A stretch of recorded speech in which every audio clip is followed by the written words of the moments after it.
আজকে চুলায় সবচেয়ে সহজভাবে তৈরি করব লেমন পাউন্ড কেক ও অরেঞ্জ পাউন্ড কেক। ব্লেন্ডারে বেটার করে চুলায় তৈরি এই কেকগুলো ওভেনের তৈরি কেকের থেকেও অনেক বেশি সুন্দর হবে আর খেতে হবে খুবই মজার। দুইটা রেসিপি এত সহজভাবে তৈরি করেছি, আপনারা অবশ্যই ভিডিওটা শুরু থেকে শেষ পর্যন্ত দেখবেন। প্রথমেই থাকবে অনেক বেশি মজাদার একটি লেমন পাউন্ড কেক।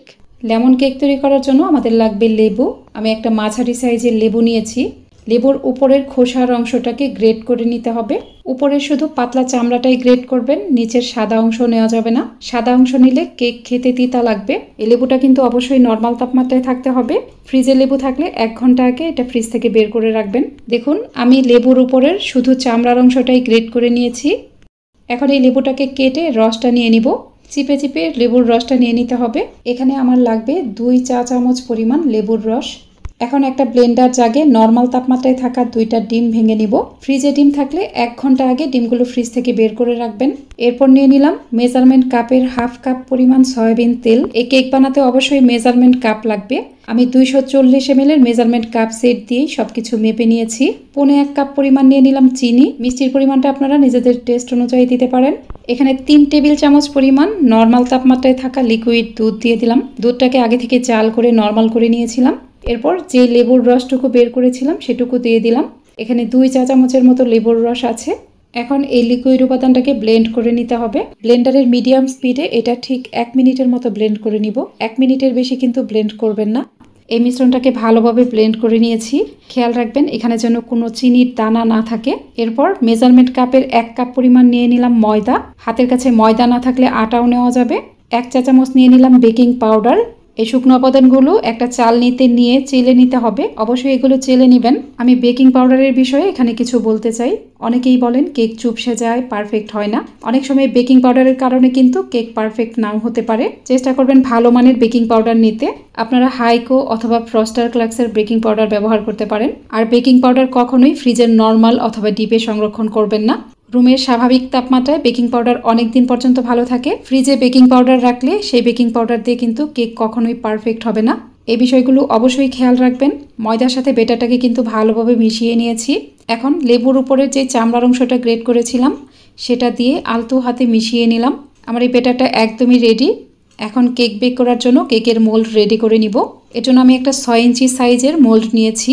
মোল্ডের মাঝে তেল ব্রাশ করে নিলাম। এখানে আমি একটা নর্মাল কাগজ কেটে নিয়েছি। একটা কাগজ মোল্ডের নিচের অংশের সমান সমান করে কেটে নিয়েছি। এটা এখানে দিয়ে এর উপরও তেল ব্রাশ করে নিব। এখন এখানে কেকের বেটার ঢেলে দিতে হবে। বেটারটাকে মোল্ডের একটু উপর দিক থেকে ঢালবেন আর চেষ্টা করবেন বেটারটা মোল্ডের মাঝে একবারেই ঢেলে দিতে, তাহলে কেকটা খুব সুন্দর হবে, কোনো এয়ার বাবলস থাকবে না। এরপর একটা কাঠির সাহায্যে বেটারের মাঝখানে এইভাবে ঘুরিয়ে নিব।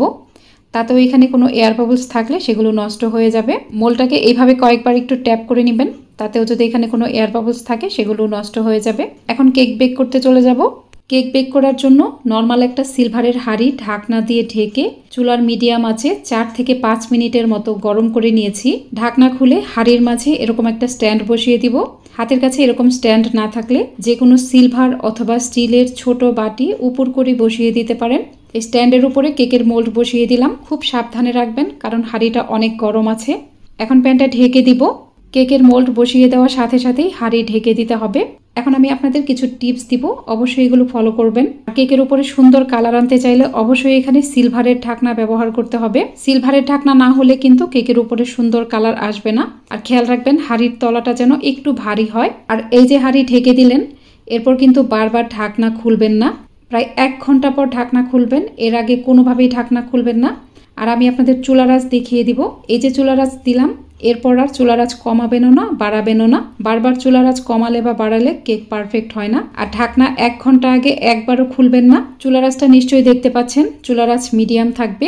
কেকের সুঘ্রাণে যখন পুরো বাসায় মৌ মৌ করবে ঠিক তখন চেক করবেন। আমি 1 ঘন্টা 10 মিনিট পর ঢাকনা খুলে নিলাম। 1 ঘন্টা পর আমি কেকটা চেক করেছিলাম। আমার কাছে মনে হয়েছিল এটা আর একটু হবে। এ পর্যায়ে দেখতেই পাচ্ছেন কেকটা কতটা পারফেক্ট হয়েছে। একটা কাঠির মাধ্যমে চেক করে দেখব। কাঠিটা ক্লিন এসেছে, তার মানে কেক হয়ে গেছে। চুলা বন্ধ করে দিয়েছি। এখন এই কেকটা নামিয়ে নিতে হবে। হাঁড়ির অবস্থাটা দেখুন। অনেকেই বলেন হাঁড়ির নিচে পানি দিতে হয় কিনা বা হাঁড়ি পুড়ে যায় কিনা। আপনারা একটু ভারী তলাযুক্ত হাঁড়ি নেবেন। কেক চুলা থেকে নামিয়ে নেওয়ার পর উপরে সুগার সিরাপ ব্রাশ করে দিতে হবে।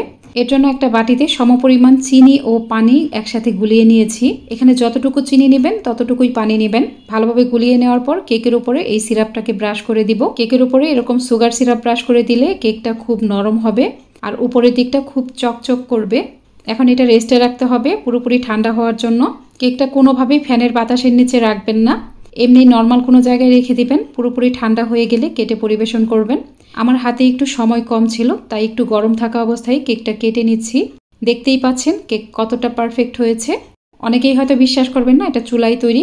আমি আপনাদেরকে বলবো আমার পুরো রেসিপি ফলো করে একবার বাসায় ট্রাই করবেন। অবশ্যই আমার পুরো রেসিপিটি আপনাকে ফলো করতে হবে। আজকের রেসিপি ভালো লাগলে আমার ইউটিউব চ্যানেলটিকে সাবস্ক্রাইব করে পাশে থাকা অল লেখা বাটনটাতে ক্লিক করে রাখতে পারেন। আর যারা ভিডিওটি ফেসবুক থেকে দেখছেন তারা আমার ফেসবুক পেজটিকে লাইক ও ফলো করে রাখতে পারেন। কেক কতটা পারফেক্ট হয়েছে সেটা নিশ্চয়ই আর বলে বোঝাতে হবে না। এই লেমন পাউন্ড কেক খেতে কিন্তু অনেক বেশি মজার হয়। একবার হলেও এইভাবে ট্রাই করবেন। এবার চলুন চুলায় তৈরি করি সবথেকে সহজ এবং সুস্বাদুভাবে অরেঞ্জ পাউন্ড কেক। ব্লেন্ডার জাগে নর্মাল তাপমাত্রায় থাকা 2টা ডিম ভেঙে নিব। ডিম অবশ্যই নর্মাল তাপমাত্রায় থাকতে হবে। ডিম ফ্রিজে রাখলে কমপক্ষে 1 ঘন্টা আগে ফ্রিজ থেকে বের করে রাখবেন। এখানে হাফ কাপ পরিমাণ দিয়ে দিলাম চিনি ও হাফ কাপ পরিমাণ রান্নার তেল। 1 টেবিল চামচ দিয়ে দিলাম লেবুর রস। এই কেক বানাতে আমি 240 ml মেজারমেন্ট কাপ দিয়ে সবকিছু মেপে নিয়েছি। এখন ব্লেন্ডার জাগ ঢেকে এটা 1 মিনিটের মতো ব্লেন্ড করে নিব। কোনোভাবেই 1 মিনিটের বেশি ব্লেন্ড করবেন না। আমি এটা ব্লেন্ড করে নিয়েছি। ব্লেন্ড করা মিশ্রণটাকে একটা বাটিতে ঢেলে নিলাম। বাটিতে একটা চালনি বসিয়ে এখানে 240 ml মেজারমেন্ট কাপের সমান সমান করে 1 কাপ পরিমাণ ময়দা দিয়ে দিলাম। 1 চা চামচ দিয়ে দিলাম বেকিং পাউডার। সামান্য লবণ দিয়ে শুকনো উপকরণগুলোকে চেলে নিতে হবে। এখন আমি একটা মালটা নিয়েছি, আপনারা কমলা মালটা যেটাই নেন না কেন মালটাটা নর্মাল তাপমাত্রায় থাকতে হবে। মালটার উপরের খোসার অংশটাকে শুধু গ্রেট করে নিব, নিচের সাদা অংশ নেওয়া যাবে না। নিচের সাদা অংশ নিলে কেক তিতা লাগবে। মালটার উপরের চামড়া গ্রেট করে নিয়েছি। এখন এই মালটা কেটে সম্পূর্ণ রসটাই বের করে নিতে হবে। আর গ্রেট করা মালটার উপরের চামড়ার অংশ দিয়ে দিলাম এখানে 1 চা চামচ। এখন এই সব কিছু ভালোভাবে মিশিয়ে নিব। এটা ভালোভাবে মিশিয়ে নেওয়া হয়ে গেলে মালটা যে রস করেছিলাম সেখান থেকে 1/4 কাপ পরিমাণ মালটার রস নিয়ে নিতে হবে। অবশ্যই মেজারমেন্ট কাপের সাহায্যে সবকিছু মেপে দিতে হবে। এখানে 1/4 কাপ পরিমাণ মালটার রস দিয়ে দিলাম। আর কেক বানাতে সবকিছুই নর্মাল তাপমাত্রায় থাকতে হবে। মালটা লেবু এগুলো যদি ফ্রিজে থাকে তাহলে 1 ঘন্টা আগে ফ্রিজ থেকে বের করে নর্মাল করে নেবেন। মালটার রস দেওয়ার পর সবকিছু ভালোভাবে মিশিয়ে নিয়েছি। এখন কেকের মোল্ড রেডি করে নিব। 6 ইঞ্চি একটা মোল্ডে তেল ব্রাশ করে নিলাম। মোল্ডের নিচের অংশে সমান সমান করে একটা কাগজ কেটে নিয়েছি। কাগজের উপরেও তেল ব্রাশ করে নিতে হবে। এখন এই মোল্ডের মাঝে কেকের বেটার ঢেলে দিতে হবে। চেষ্টা করবেন বেটারটাকে একটু উপর দিক থেকে একবারেই ঢেলে দিতে, তাহলে এখানে কোনো এয়ার বাবলস থাকার চান্স থাকবে না। মোলটাকে কয়েকবার ট্যাপ করে দিবেন, তাতেও এয়ার বাবল থাকবে না। কেক বেক করার জন্য আমি চুলায় আগে থেকে একটা নর্মাল সিলভারের হাঁড়ি ঢাকনা দিয়ে ঢেকে চুলার মিডিয়াম আঁচে গরম করে নিয়েছি। হাঁড়ির ঢাকনা খুলে এরকম একটা স্ট্যান্ড বসিয়ে দিলাম। স্ট্যান্ডের উপরে কেকের মোল্ড বসিয়ে দিলাম। এরপর হাঁড়িটা ঢেকে দিলাম। কেকের উপরে সুন্দর কালার আনতে চাইলে অবশ্যই সিলভারের ঢাকনা দিয়ে ঢাকতে হবে। কাচের ঢাকনা দিয়ে ঢাকলে কিন্তু কেকের উপরে সুন্দর কালার আসবে না। আর এই যে হাঁড়ি ঢেকে দিলাম, 1 ঘন্টা আগে একবারও ঢাকনা খুলবো না। চুলার মিডিয়াম আছে কেকটা বেক করতে হবে। দেখুন চুলার আঁচ কেমন থাকবে। চুলার আঁচ অনেক বেশিও থাকবে না, আবার খুব কমও থাকবে না। যখন কেকের খুব সুন্দর একটা সুঘ্রাণ পাওয়া যাবে তখন একবার ঢাকনা খুলে চেক করে দেখবেন। আমি 1 ঘন্টা পর ঢাকনা খুলে নিলাম। একটা কাঠির মাধ্যমে চেক করে নিয়েছি। কাঠিটা ক্লিন এসেছে, তার মানে কেক হয়ে গেছে। এখন কেকটা চুলা থেকে নামিয়ে নিব। আর হাঁড়ির অবস্থাটা দেখতেই পাচ্ছেন। চেষ্টা করবেন একটু ভারী তলাযুক্ত হাঁড়ি নিতে, তাহলে হাঁড়ি পুড়ে যাবে না। কেক নামিয়ে নেওয়ার পর গরম কেকের উপরে সুগার সিরাপ ব্রাশ করে দিতে হবে। উপরে সুগার সিরাপ ব্রাশ করে দেওয়ার পর কেকটাকে পুরোপুরি ঠান্ডা করে নেবেন। কেকের উপরে একটা পরিষ্কার শুকনো কাপড় দিয়ে ঢেকে যে কোনো জায়গায় রেখে দিবেন। এটা কিন্তু ফ্যানের নিচে রাখবেন না। পুরোপুরি ঠান্ডা হয়ে যাওয়ার পর কেটে দেখিয়ে দিচ্ছি কতটা পারফেক্ট হয়েছে, সেটা নিশ্চয়ই আর বলে বোঝাতে হবে না। আজকের 2টা কেকের রেসিপির মধ্যে কোনটা আপনার কাছে বেশি ভালো লেগেছে অবশ্যই কমেন্টে জানাবেন। আজ তাহলে এখানেই বিদায় নিচ্ছি। সবাই অনেক বেশি ভালো থাকবেন। আল্লাহ হাফেজ।